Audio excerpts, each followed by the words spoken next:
काम वासना को सबसे बड़ी अंधी ताकत माना जाता है। चढ़ जाती है काम वासना, चढ़ जाती है काम वासना, चढ़ जाती है। देश के प्रधानमंत्री हो, कोई महिला काम वासना चढ़ा के दिखाओ। कोई बॉस हो आपकी, वो भी तेज तर्रार, और वो आपकी खबर ले रही है। वो कुर्सी पे बैठी हुई है, सामने चौड़ी अथॉरिटी वाली मेज है, और उसके सामने खड़े हो, काम नहीं किया है, और वो आपकी इज्जत उतार रही है। दिखाओ काम वासना। काम वासना भी चुनाव होता है।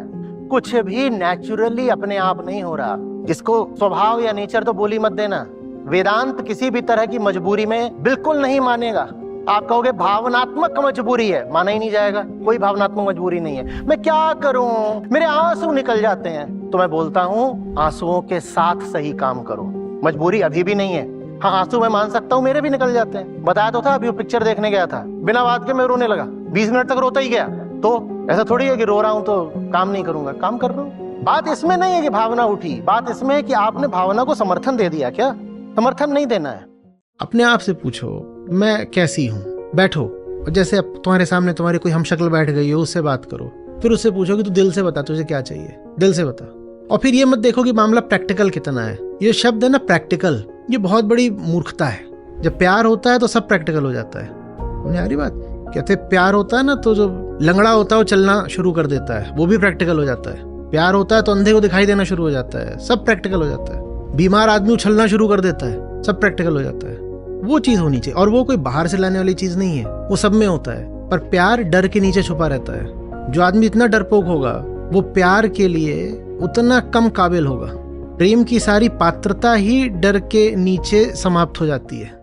जिन्होंने त्योहारों की स्थापना करी थी वो बड़े समझदार लोग थे। वो चाहते थे कि त्योहारों के बहाने आम जिंदगी में कुछ सुधार आए। नहीं तो आम जिंदगी ऐसी होती है जैसे नीचे को गिरता हुआ कीचड़। पहले तो कीचड़ है, वो भी और नीचे को ही गिर रहा है, गिरते ही जा रहा है, पतन पाताल की ओर गिरता जा रहा है। ये होती है आम जिंदगी। तो उन्होंने कहा कि हर महीने कुछ दिन ऐसे दे दो जिस दिन आदमी रुके, स्वयं को देखे, और जो उसके आम ढर्रे होते हैं उन ढर्रों को तोड़ दे। आम ढर्रे क्या होते हैं? इधर भागो, उधर दौड़ो, नोचो खसोटो, यही आम ढर्रे हैं। तो त्योहार इसलिए थे कि तुम्हारी दौड़ भाग रुके, तुम स्वयं को देखो। तुम जैसे रोज जीते हो उससे कुछ अलग जियो। बाजार के चक्कर रोज लगाते हो, त्योहार पे बाजार के चक्कर नहीं लगाने। झूठी जिंदगी रोज जीते हो, त्योहार पे झूठी जिंदगी नहीं जीनी है। सांसारिकता और झूठे रिश्ते रोज निभाते हो, त्योहार में दुनियादारी नहीं चलनी चाहिए, झूठी रिश्तेबाजी नहीं चलनी चाहिए। और हमने त्योहारों को बिगाड़ बिगाड़ के, विकृत कर करके देखो क्या बना लिया। आज बहुत सुधार की जरूरत है। आज भी अगर सुधार नहीं हुआ तो शायद हमारे पास जीने के लिए कुछ दशक भी शेष नहीं है।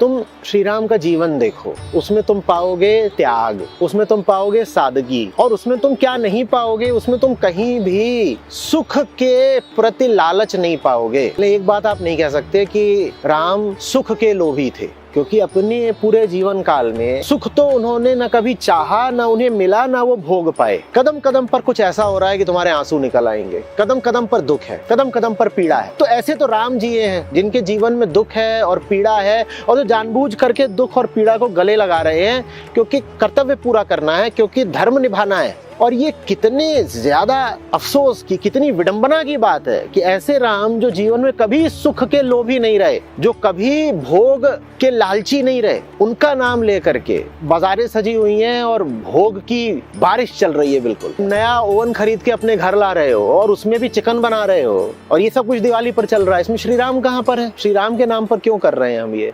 I say, if for 364 days you have really lived up to Ram, only then must you honestly celebrate the festival of Ramness.